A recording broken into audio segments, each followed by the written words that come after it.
أعوذ بالله من الشيطان الرجيم بسم الله الرحمن الرحيم ربي زدني علما إن الله وملائكته يصلون على النبي يا أيها الذين آمنوا صلوا عليه وسلموا تسليما صلى الله عليه وسلم।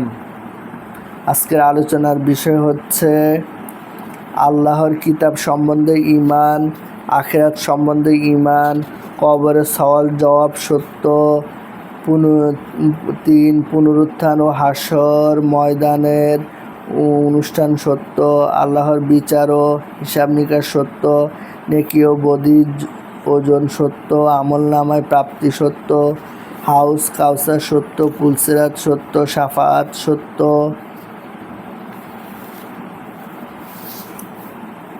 আল্লাহর কিতাব সম্বন্ধে ঈমান।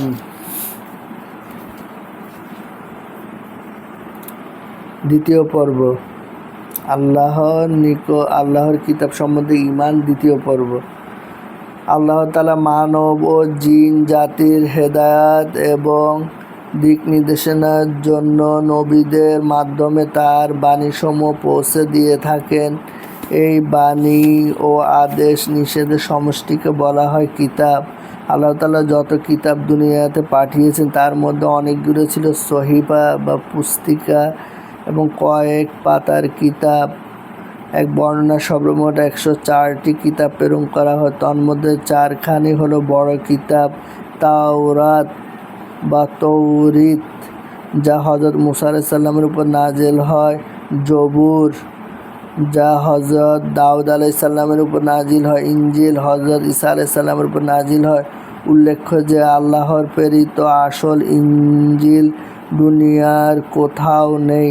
বর্তমানে ইনজিল বা বাইবেল নামে যে গ্রন্থ পাওয়া যায় তা মূলত ঈসা আলাইহিস সালামকে আল্লাহ তাআলার ঊর্ধ্ব আকাশে উঠিয়ে নেয়ার বহু বৎসর পর কিছু লোক রচনা ও সংকলন করেছিল। তারপর যুগে যুগে বিভিন্ন পাদ্রী ও খ্রিস্টান পণ্ডিত তাতে বহু পরিবর্ধন ও সংযোজন করেছে। ফলে এটিকে কোনো ক্রমে আর আসমানি ইনজিল বলে মেনে নেওয়া যায় না, বরং এ হলো মানুষের মন গড়া ও বিকৃত ও মানব রচিত ইনজিল, আসমানি ইনজিল নয়। 4. কুরআন, যা আমাদের নবী হযরত মুহাম্মদ সাল্লাল্লাহু আলাইহি সাল্লামের উপর নাজিল হয়। কুরআনকে আল কুরআন, আল কিতাব, ফুরকান এবং আল ফুরকানও বলা হয়। আল্লাহর কিতাব বা আসমানি কিতাব সম্বন্ধে ঈমান রাখার অর্থ হলো প্রধানত নিম্নোক্ত বিষয়গুলো বিশ্বাস করা: এ সমস্ত কিতাব আল্লাহর বাণী, মানব রচিত নয়। আল্লাহ যেমন অবিনশ্বর ও চিরন্তন, তার বাণীও তেমনি অবিনশ্বর ও চিরন্তন। কুরআন নশ্বর বা সৃষ্ট নয়। আসমানি কিতাবসমূহের মধ্যে কুরআন শরীফ সর্বশ্রেষ্ঠ। কুরআন শরীফ সর্বশেষ কিতাব, এরপর আর কোনো কিতাব নাজিল হবে না। কিয়ামত পর্যন্ত কুরআন শরীফের বিধানই চলবে। কুরআন শরীফের মাধ্যমে অন্যান্য আসমানি কিতাবের বিধান রহিত হয়ে গিয়েছে। কুরআন শরীফের হেফাজতের জন্য আল্লাহ তাআলা ওয়াদা করেছেন, কাজেই কেউ এতে কোনরূপ পরিবর্তন সাধন করতে পারবে না। কুরআন শরীফকে সর্বদা অবিকৃত বলে বিশ্বাস করতে হবে। আখিরাত সম্বন্ধে ঈমান, আখিরাত বা পরকাল সম্বন্ধে বিশ্বাস করার অর্থ হলো মৃত্যুর পর থেকে শুরু করে কবর ও তার সাথে সংশ্লিষ্ট বিষয়, হাসর নাসর ও তার সাথে সংশ্লিষ্ট বিষয় এবং জান্নাত জাহান্নাম ও তার সাথে সংশ্লিষ্ট বিষয়, যেগুলো সম্পর্কে ঈমান আনার শিক্ষা দেয়া হয়েছে তার সব কিছুতেই বিশ্বাস করা। অতএব এ পর্যায়ে মোটামুটিভাবে নিম্নোক্ত বিষয়াবলীতে বিশ্বাস রাখতে হবে: 1. কবরের সওয়াল জবাব সত্য। কবরে প্রত্যেক মানুষের সংক্ষেপে কিছু পরীক্ষা নেওয়া হবে। মুনকার ও নাকির নামক দুজন ফেরেশতা কবরবাসীকে প্রশ্ন করবে, তোমার রব কে, তোমার দিন কি, তোমার নবী কে? সে নেককার হলে প্রশ্নগুলির উত্তর সঠিকভাবে দিতে সক্ষম হবে। তখন তার কবরের সাথে এবং জান্নাতের সাথে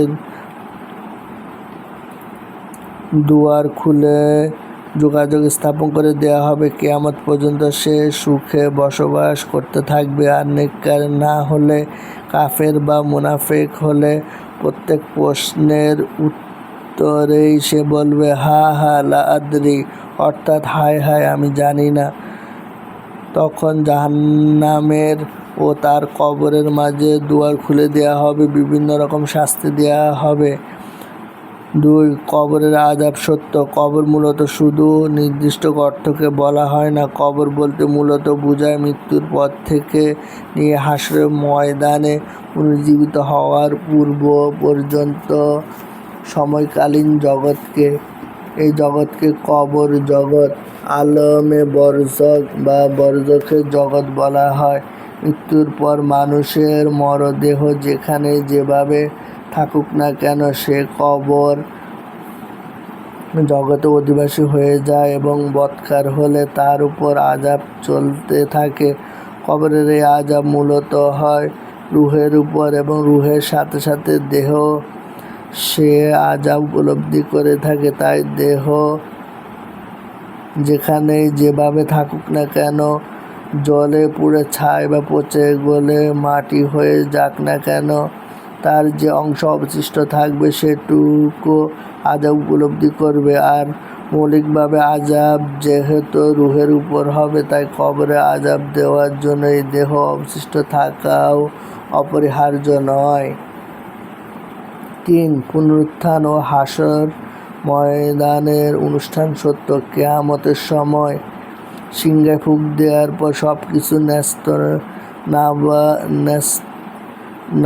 নেস্তনাবুদ হয়ে যাবে। আবার আল্লাহর হুকুমে এক সময় সিংহায় ফুঁক দেওয়া হলে আদি অন্তরে সব জিন, ইনসান ও যাবতীয় প্রাণী পুনরায় জীবিত হয়ে হাসরের ময়দানে একত্র হবে। আল্লাহর বিচার ও হিসাব নিকাশ সত্য। পুনর্জীবিত হওয়ার পর সকলকে আল্লাহ তাআলা বিচারের সম্মুখীন হতে হবে। তার নিকট সমস্ত কৃতকর্মের হিসাব দিতে হবে। নেকি ও বদির ওজন সত্য। কিয়ামতের ময়দানে হিসাব নিকাশের জন্য মিজান বা দাঁড়িপাল্লা মাপযন্ত্র স্থাপন করা হবে এবং তার দ্বারা নেকি বদি ওজন করা হবে এবং ভালো মন্দ ও সৎ অসৎ এর পরিমাপ করা হবে। কুরআনে কারিমে ইরশাদ হয়েছে, কিয়ামতের দিন আমি ইনসাফের দাঁড়িপাল্লা স্থাপন করব। সূরা আম্বিয়া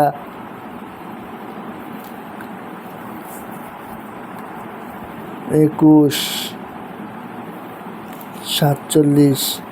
6. আমলনামার প্রাপ্তি সত্য। কিয়ামতের ময়দানে আমলনামা উড়িয়ে দেয়া হবে। প্রত্যেকের আমলনামা তার হাতে গিয়ে পড়বে। প্রত্যেককে তার জীবনের ভালো মন্দ যা কিছু করেছে সব তাতে লিখিত অবস্থায় পাবে। যখন আমলনামা উড়িয়ে দেয়া হবে তখন নেককারের আমলনামা তার ডান হাতে গিয়ে পৌঁছবে আর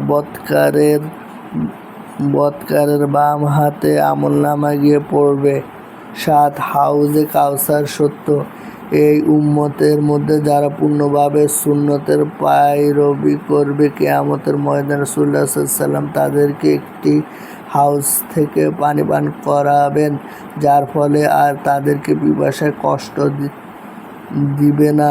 এই হাউজকে বলা হয় হাউজে কাউসার। 8. পুলসিরাত সত্য। জাহান্নামকে হাসরের ময়দানের কাছে আনা হবে। এই জাহান্নামের উপর একটা পুল স্থাপন করা হবে যা চুলের চেয়ে সরু, তলোয়ারের চেয়ে ধারালো। এটাকে বলা হয় পুলসিরাত। সকলকে এই পুল পার হতে হবে। এই পুলসিরাত হলো দুনিয়ার সিরাতে মুস্তাকিমের স্বরূপ। দুনিয়াতে যে যেভাবে সিরাতে মুস্তাকিমের উপর চলেছে সে সেভাবে পুলসিরাত পার হয়ে যাবে। কেউ বিদ্যুৎ গতিতে, কেউ চোখের পলকে, কেউ দ্রুতগামী ঘোড়ার গতিতে, কেউ দৌড়ে, কেউ হেঁটে আর কেউ হামাগুড়ি দিয়ে। মোট কথা, যার যে পরিমাণ নেকি সে সেরকম গতিতে উক্ত পুল পার হয়ে যাবে। আর পাপীদেরকে জাহান্নামের নামের মধ্যে টেনে ফেলে দিবে। শাফাআত সত্য। পরকালে রাসূলুল্লাহ সাল্লাল্লাহু আলাইহি সাল্লাম, হাফেজ, মুজাহিদ প্রমুখদেরকে বিভিন্ন পর্যায়ে সুপারিশ করার ক্ষমতা দেয়া হবে। রাসূলুল্লাহ সাল্লাল্লাহু আলাইহি সাল্লাম অনেক প্রকারের শাফাআত বা সুপারিশ করবেন। তার মধ্যে হাসর ময়দানের কষ্ট থেকে মুক্তির জন্য সুপারিশ করবেন। হাসরের ময়দানে কষ্টে সমস্ত মাখলুক যখন পেরেশান হয়ে বড় বড় নবীদের কাছে আল্লাহর নিকট এই মর্মে সুপারিশ করার আবেদন করবে যেন আল্লাহ পাক বিচার কার্য সমাধান করে হাসরের ময়দানে কষ্ট থেকে সকলকে মুক্তি দেন, তখন সকল নবী অপারগতা প্রকাশ করবেন, কারণ আল্লাহ তাআলা সেদিন অত্যন্ত রাগান্বিত থাকবেন। অবশেষে রাসূলুল্লাহ সাল্লাল্লাহু আলাইহি সাল্লাম সেই সুপারিশ করবেন। এটাকে শাফাআতে কুবরা বা বড় সুপারিশ বলা হয়। কোনো কাফেরের আযাব সহজ করার জন্য সুপারিশ করবেন, যেমন রাসূলুল্লাহ সাল্লাল্লাহু আলাইহি সাল্লামের চাচা আবু তালেবের জন্য এরূপ সুপারিশ। কোনো মুমিনকে জাহান্নাম থেকে বের করার জন্য সুপারিশ করবেন। যেসব মুমিন বদ আমল বেশি হওয়ার কারণে জাহান্নামের যোগ্য হয়েছে, এরূপ মুমিনদের কতকের মাগফিরাতের জন্য সুপারিশ করবেন। কোনো মুমিনকে বিনা হিসাবে জান্নাতে প্রবেশ করানোর জন্য সুপারিশ করবেন। জান্নাতে মুমিনদের সম্মান ও মর্যাদা বৃদ্ধির জন্য সুপারিশ করবেন। আরাফ তথা জান্নাত ও জাহান্নামের মাঝে অবস্থিত প্রাচীরে যারা অবস্থান করবে তাদের মুক্তির জন্য সুপারিশ করবেন। আলহামদুলিল্লাহি রাব্বিল আলামিন ওয়াল আকিবাতু লিল মুত্তাকিন। হাসবুনাল্লাহু ওয়া নি'মাল ওয়াকিল ওয়া নি'মাল মাওলা ওয়া নি'মান নাসির। আল্লাহুম্মা হাসিবনি হিসাবান ইয়াসীরা। আল্লাহুম্মা আইন্নি আলা যিকরিকা ওয়া শুকরিকা ওয়া হুসনি ইবাদাতিক। লা ইলাহা ইল্লা আনতা সুবহানাকা ইন্নী কুনতু মিনাজ জালিমিন।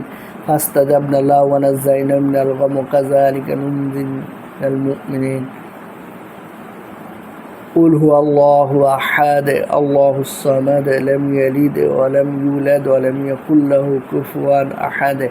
الحمد لله رب العالمين الرحمن الرحيم مالك يوم الدين إياك نعبد وإياك نستعين اهدنا الصراط المستقيم صراط الذين أنعمت عليهم غير الضالين آمين. হে আল্লাহ, আমাদেরকে মসজিদ, মাদ্রাসা, এতিমখানায় বেশি বেশি দান করার তৌফিক দান করুন। মানুষের সেবা করার তৌফিক দান করুন। হে আল্লাহ, আপনি রহমান রহিম, আমাদের উপর রহমত বর্ষণ করুন। রহমত, বরকত, মাগফিরাত নাজিল করুন।